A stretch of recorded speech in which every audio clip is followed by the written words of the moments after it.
अस्सलाम वालेकुम दोस्तों, थिंग्स ऑफ वर्ल्ड की एक नई वीडियो में खुशामदीद। रिसेंटली एक क्रूज़ शिप में एक वायरस सामने आया जिसके बारे में आप में से कई लोगों ने सुना होगा। जी हाँ, मैं बात कर रहा हूँ हंता वायरस के बारे में। Hantavirus. It's A hantavirus outbreak. Been an outbreak of hantavirus on a cruise ship, and that's led to the death of some passengers.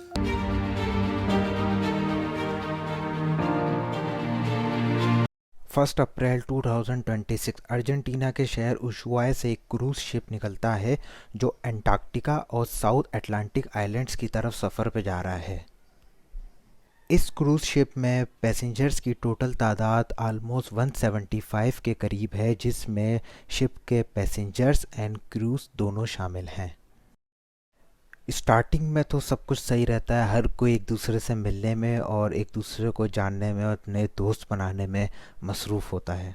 मगर 5 दिन बाद 6 अप्रैल 2026 को एक 70 साला डच पैसेंजर की तबीयत बहुत ज़्यादा ख़राब हो जाती है। वो शिप के डॉक्टर के पास भी जाता है मगर उसको सांस लेने में बहुत ज़्यादा तकलीफ़ हो रही होती है और 5 दिन बाद 11 अप्रैल 2026 को उसकी शिप में ही डेथ हो जाती है। It's my sad duty to inform you that one of our passengers sadly passed away last night. Starting में तो इस शिप के बाकी पैसेंजर्स इस बात पे ज़्यादा ध्यान नहीं देते और एक दूसरे से मिलने में और अपने सफ़र को एंजॉय करने में ही मसरूफ़ हो जाते हैं। 24 अप्रैल को ये cruise ship Saint Helena island पर डॉक करता है। यहाँ पर उस डच पैसेंजर की बीवी अपने हस्बैंड की बॉडी के साथ उतर जाती है। यहाँ से ये औरत अपने हस्बैंड की बॉडी के साथ साउथ अफ्रीका जाती है। 25 अप्रैल को ये औरत साउथ अफ्रीका से एम्स्टर्डम जाने वाली फ़्लाइट में बैठने वाली होती है मगर इसकी तबीयत इतनी ज़्यादा ख़राब होती है कि इसको प्लेन से उतरना पड़ता है और ये एयरपोर्ट पे ही कोलैप्स कर जाती है और उसी दिन हॉस्पिटल में इसकी डेथ भी हो जाती है। 2 मई को इस सब के बारे में वर्ल्ड हेल्थ ऑर्गेनाइजेशन को इन्फॉर्म किया जाता है, टेस्ट कंडक्ट होते हैं और फिर सामने आता है हंता virus. Well, hantavirus, it's named after a river in South Korea, and that word, hantavirus, really describes a sort of family of viruses. Around 20 viral species have been identified according to the World Health Organization. It's not just one infection. It's really serious, but it's also relatively rare, and it's linked to exposure to rats and mice. Hantavirus किसी एक virus का नाम नहीं है बल्कि ये virus की पूरी एक फैमिली है और इसका डेथ रेशो ऑलमोस्ट 50% तक है और आज ये डेडली वायरस एक क्रूज़ शिप में फैला हुआ है।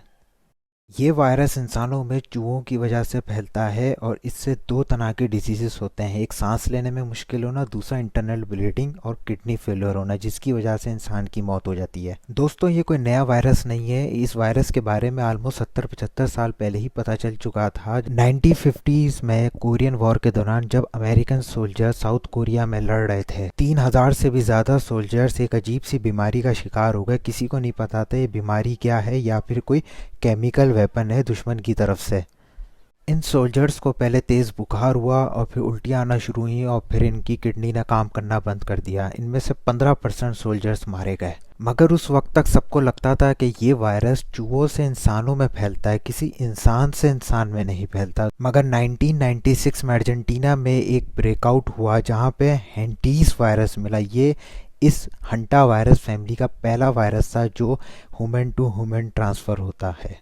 लेकिन यह अच्छी खबर यह है कि इस वायरस की ट्रांसमिशन विंडो बहुत छोटी है। ये वायरस स्टार्टिंग में बीमारी के बाद सिर्फ 1 दिन ही फैल सकता है। अभी तक जो खबर मिली है उसके हिसाब से ये वायरस इस शिप में इस तरह पहुंचा है कि एक डच कपल जो शुरू में जिनकी मौत हुई थी वो उशुआया में किसी जगह पर गए जहां पर काफ़ी सारे चूहे मौजूद थे, वहीं से उनको ये वायरस लगा और वो सेम दिन इस जहाज़ में आ गए, जिस वजह से ये वायरस पूरे जहाज़ में फैला। 22 मई तक इस जहाज़ में 10 केसेस कंफर्म सामने आ चुके हैं और 3 लोगों की मौत भी हो चुकी है। इसके अलावा कई पैसेंजर्स को मेडिकली एवेक्यूएट भी करना पड़ा है और 4 पैसेंजर हॉस्पिटलाइज हैं आईसीयू में। एक साउथ अफ्रीका के शहर जोहान्सबर्ग में, 2 नेदरलैंड में हैं और 1 स्विट्जरलैंड में मौजूद है। 10 मई को ये जहाज कैनरी आइलैंड पर डॉक कर दिया गया है। Luxury cruise ship that saw a deadly outbreak of hantavirus on board has anchored in the waters off the Canary Islands off the west coast of Africa. यहाँ से इस जहाज़ को इवैक्यूएट किया जा रहा है और ये देखना होगा यहाँ कितने पैसेंजर पॉजिटिव टेस्ट करते हैं।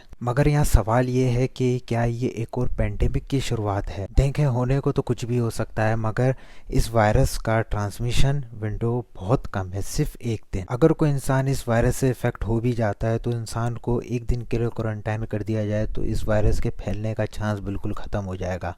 मे भी हो सकता है फ्यूचर में इस वायरस के रिलेटेड टेस्ट कंडक्ट किए जाएं और इसकी वैक्सीन बनाने की कोशिश की जाए और मे बी सक्सेसफुली वैक्सीनेशन भी इस वायरस की डेवलप कर ली जाए। आज के लिए इतना ही, मिलते हैं आपसे अगली एक और इंटरेस्टिंग वीडियो में।